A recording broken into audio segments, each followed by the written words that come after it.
Hey, what's going on, guys? This is Mage, and I have ZT Soso with me today. We'll be doing another episode of Creeping Patterns from the human perspective. This will be a match on Silverpine and one of ZT Soso's last replays, actually. So let's go ahead and unpause Soso, and we can see you spawned at the 3 o'clock position on Silverpine. So why don't you go ahead and give us a little bit of information about Silverpine from the human perspective?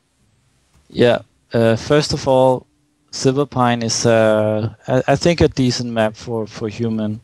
There's a lot of gold in the mines that creates long games, and that's usually good for human because it's a strong race in the late game. Mm-hmm. Also, it's an interesting map because you really want the red camps in the middle, and since it's also a 4-player map now that we're playing FFA Masters League, there's also really good red spots, 2 red spots actually, that you can creep. So that's really what gives you an edge in the start of the game if you can get that. Okay, and it looks like we have you going for a rifle opening here. Why is that? Well, I actually trained specifically for this map. I wanted to go for a rifle build because I knew that I would have to creep the red spots relatively early to make sure that I could get those before anyone else could get to them. And that's why I opted to go for a rifle build, because footmen usually don't do as well against the ogres that you will see in the red camps in the middle. Okay. So why don't you give us a little bit of insight as to what your general plan is right now? I presume that the gold mine, your natural gold mine, will be the first thing you want to do so you can get an expansion? Yeah, the first thing actually would be normally for me to get an expansion. However, I noticed that you can actually creep the shop with 4 militia like I did on Market Square. It's just a thing that I like to do because it enables me to get to level 3 faster and creep heavier camps and just get ahead in that regard. Okay, good to know. And I also opted for a rifle build on this map because I think it's a great build for rushing someone out.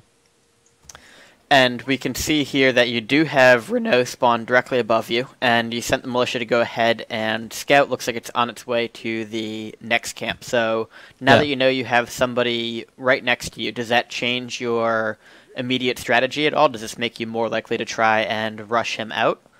No, I was actually thinking this game, okay, I have Renault next to me, fuck, okay, what am I gonna do now?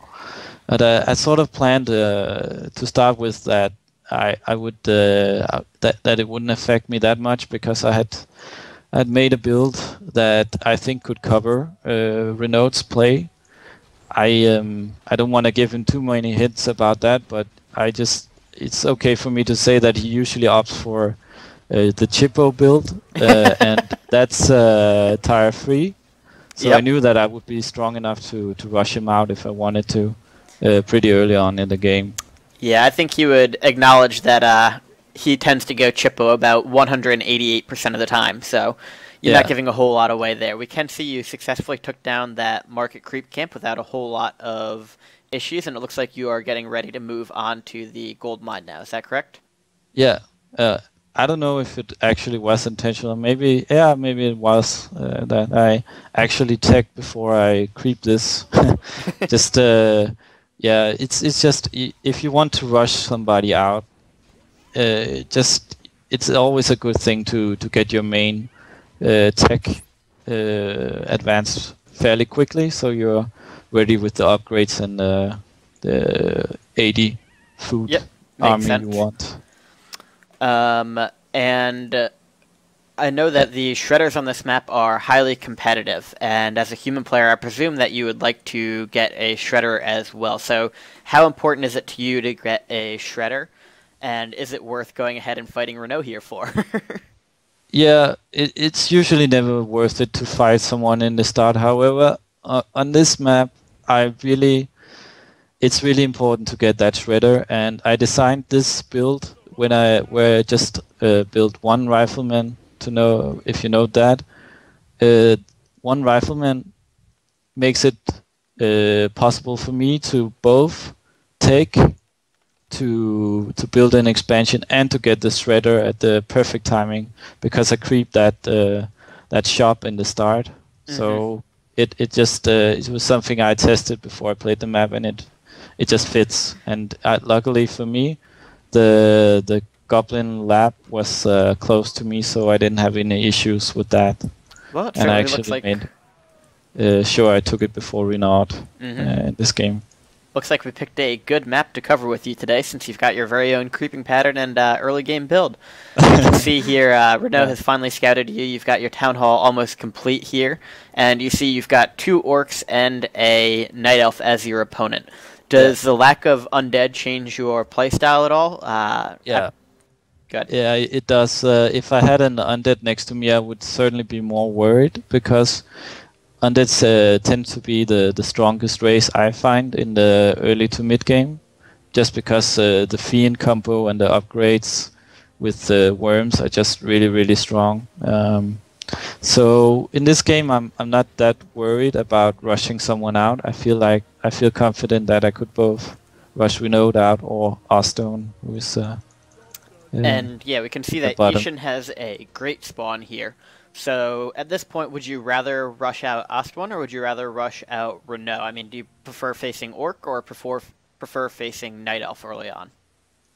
Actually, I think I definitely prefer Ostwan in this case, because that's possibly because I know him. If it was Ludix down there, I'm not so sure I would rush him out, just because he's a really strong solo player. But in this case, I'm of course surrounded, so that kind of says to me that now I really have to rush someone out fast, so I can keep up with the others in the expansions and experience and all that stuff. Did you ever consider that you might just cross-map expand and not rush somebody out, or was it kind of always, that you were going to rush somebody out? I knew I would rush someone out, but I also get an expansion here before I rush Ostwan out. Okay. It just made sense for me to rush Ostwan out because my expansion was next to him, and I didn't. I would be able to defend it better if I rushed Ostwan. So let's take a look at your base now. You have the Mountain King just coming out because you went for a very quick tech to the castle. And as a result, your Workshop and Second Arcane Sanctum are a little bit behind. It does look like you've got a minor fight with Ostwan on here. So what is your plan for unit combination to fight an Orc at this point in the game? And also let's cover, if you're going to fight the Night Elf instead, what units would you use for that? Actually, I would, because I know that Ostwan and Renaud go for air units. I tend to think, okay, I'm okay with rifles early in the game. I just need inner fire and some tanks and perhaps a few hawks, depending on the number of chimeras, or in this case, wyverns. And just a bit of slow now that I'm attacking Orc. It's always good with just slowing them down, debuffing them. That's really what you want against an Orc. Yep. And we can see Ostwan is currently trying to engage you as well. Picked up a Shredder, which was a bit of a bold move, since if you lose that, that's a major economy downgrade. But there we go. He is going to get that out safely, it looks like. And he has a Blade Master and Shadow Hunter, which is pretty standard for Orc these days. So we can see that he went for Wyvern. I think it would be really odd to see him going for a ground army, but if he was going, say, Dark Ranger and Headhunters, how might that change your strategy? If it was Dark Ranger and Headhunters, I think it would depend on the player, to be honest, because some players are just really strong in the early mid game, whereas others are kind of falling apart. And I think if it was Ostone, I would still feel confident taking him on early in the game. But yeah, I think I would feel that in the most cases, actually. Okay. Yeah. And we can see you have your Paladin out here as well. You're getting your first red camp. And this is actually quite a bit later on than it was on Market Square. Are these red camps harder to creep, or is it because there's such good creeps in other spots that are easier to take? They just drop really good items, and they're not that hard to creep if you have just 3 rifles, as I have in this case. You can just you can just lure them outside their camp, and they're easily taken down, I think. Okay. And in this case, Renaud is actually, he hasn't crept his camp, so because he opted for the Chippo build, I think. So it paid out well for me in this case. Yep, so it looks like Ishan probably managed to get 2 due to his lucky spawn, and then Ostman got 1, and you got 1. So we saw there that you did not engage with Ishan, and while to me that makes a lot of sense, to a lot of our viewers it may seem like you passed up a prime opportunity to creep jack somebody. So why don't you give us a little bit of explanation behind your diplomacy there? Yeah, okay. It's not just actually diplomacy, but yeah, it's also that in the case when you have someone who spawns cross spawn to you, you generally don't want to make him upset early in the game, just because you have 2 other opponents close to you that you want to you want to deal with them first, or kind of be aware of what they're doing. Mm-hmm. In this case, I would probably have benefited from a gyro scout, for example, at Renaud's base, just to be aware if he's if he's 50 right now, is he going to 80 rushing me and stuff like that. Yep. That's usually what you want to do in this situation, because attacking someone cross spawn, even if you have a creepjack opportunity, can just backfire, and you're just in a really bad position to take on either Renaud in this case or Ostwan. Okay, and we can see that you're on your way to 80. You have 1 upgrades, and let's see, do you have 2? So it looks like you only have 1 blacksmith this time about. Yeah. Is that because you have started researching upgrades earlier due to going for your rifleman build, or are you just more worried about your gold and lumber currently because you're rushing somebody and don't have the extra resources to spare for another blacksmith? Yeah, I'd say both, actually. Yeah, because I opted for the rifle build, I had the opportunity to upgrade faster, and that kind of makes me able to just focus on units instead of getting a second blacksmith earlier. And I'm ready now for my 80 push with minimal extra gold so I spend my resources here effectively, it looks like. And are these militia coming along to expand in Ostwan's natural expansion as well? No, yeah, actually, maybe bold strategy. They might. Yeah, it's because I had the excessive number of peasants mining lumber from the shredder I got, so why not use them to tank while I use the rifles to deal the damage and the casters to slow him down. Makes sense, and we can see here that you used your Tome of Retrain to go ahead and get the Archmage to Blizzard. We saw you did that on Market Square as well. Is there any time when you would not bother to retrain? I mean, it seems like a no-brainer to me that you always want to, but I don't play human. Yeah, sometimes it's better not to retrain if you're only fighting at 50 food. Okay. In the start of the game, because Blizzard in the big fights is just way more effective than water elements, and water elements are great for creeping, of course, so you want them in the start of the game.